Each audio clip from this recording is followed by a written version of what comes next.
Ang sumpa ng matandang bahay. Sa isang liblib na bayan sa Leyte, may isang lumang bahay na nakatayo sa gitna ng isang malawak na lupain. Matanda na ang bahay, yari sa kahoy at bato, at may kakaibang karisma na tila bumabalot sa paligid nito. Dito lumipat ang pamilya ni Tony matapos ipamana sa kanila ng isang malayong kamag-anak ang ari-ariang iyon. Sa unang tingin, mukhang perpekto ang bahay. Malawak, matibay, at may kakaibang alindog ng lumang panahon. Ngunit mula nang lumipat sila, nagumpisang maramdaman ni Tony ang kakaibang presensya sa loob ng bahay. Sa gabi, may naririnig siyang may hinang yabag sa lumang sahig. Minsan, may hinang boses na bumubulong sa dilim. Siguro, guni-guni mo lang.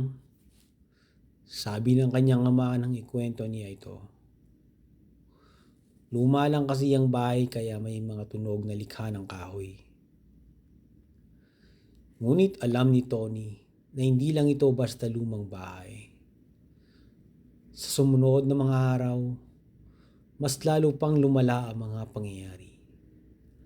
Minsan, pagising niya sa umaga, nakita niyang nakabukas ang aparador ng kanyang kwarto.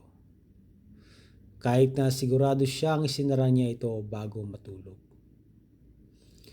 Isang gabi, habang naglalakad siya sa pasilyo, napansin niyang may anino sa dulo nito.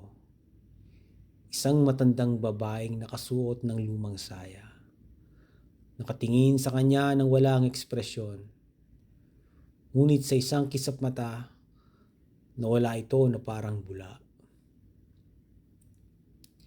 Hindi na nakatiis si Tony, kaya tinanong niya ang isang matandang kapitbahay tungkol sa bahay na kanilang tinitirahan.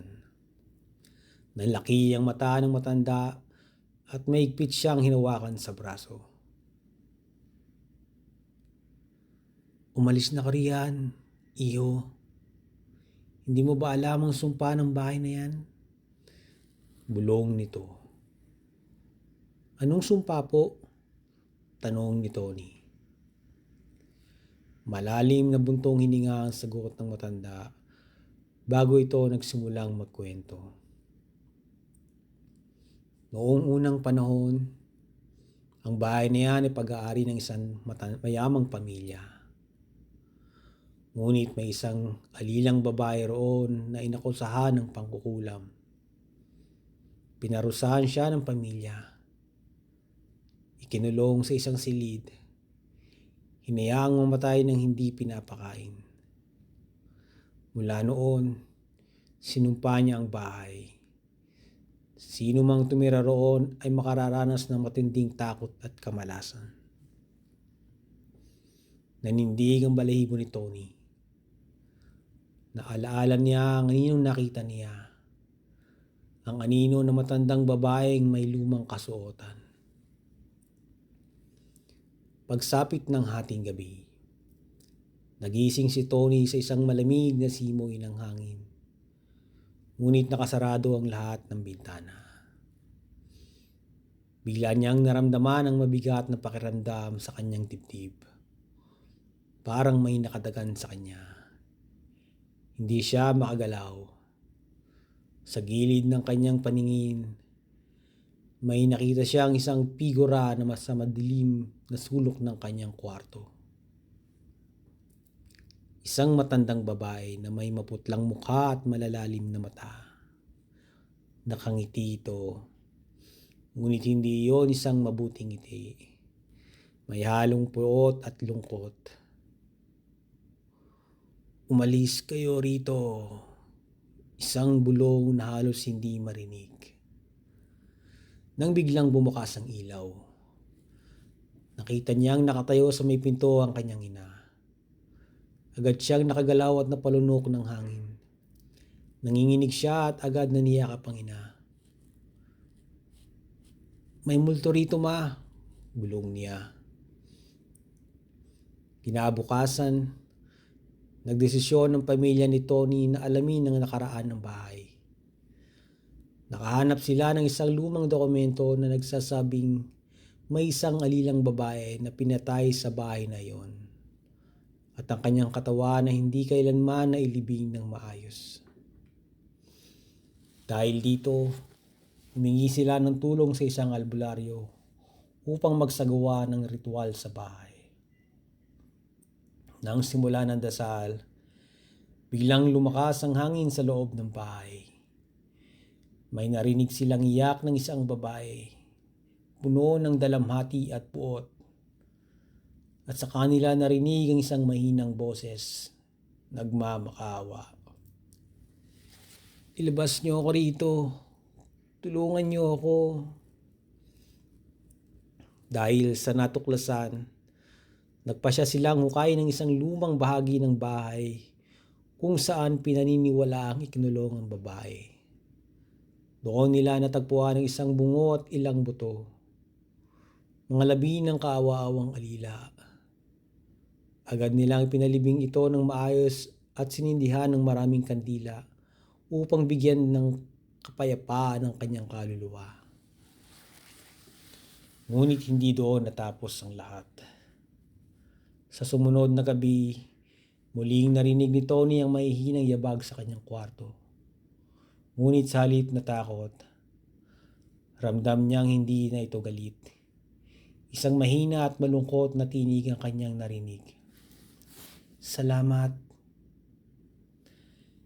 Ilang linggo ang lumipas at tuluyan nang tumahimik ang bahay. Ngunit isang gabi, habang naglilinis ng lumang baul ang kanyang ina, natagpuan nila ang isang sulat na tila isinulat ng babaeng pinatay sa bahay. Huwag kang magtiwala sa kanila. Sila ang tunay na may sala. Ito nakasulat sa papel.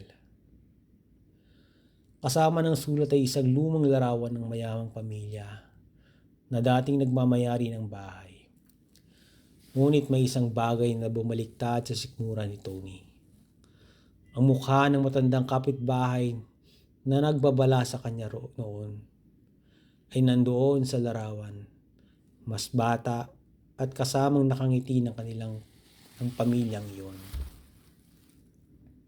Nanlamig ang buong katawan ni Tony. Hindi pa tapos ang sumpa.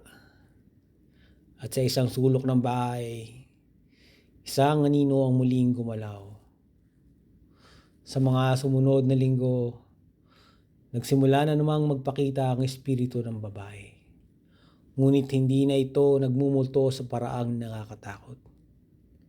Minsan, maririnig ang maihinang hikbi sa gabi, para bang may pinagsisisihan ito. Nagsimula ring magpakita ang iba pang mga anino sa bahay. Mga taong tila bumabalik mula sa nakaraan, nakikiusap na marinig ang kanilang kwento. Dito natuklasan ni Tony ang mas malalim pang lihim. Hindi lang isang babae ang pinatay sa bahay na iyon, kundi marami. Isa itong tahanan ng kasakiman at kalupitan. At ngayon, siya na ang tagapaghatid ng kanilang kwento.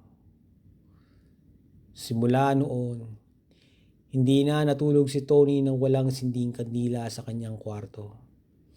At sa bawat gabi, habang natutulog siya, marahang niyang naririnig ang mga bulong ng mga kaluluwang hindi pa rin matahimik.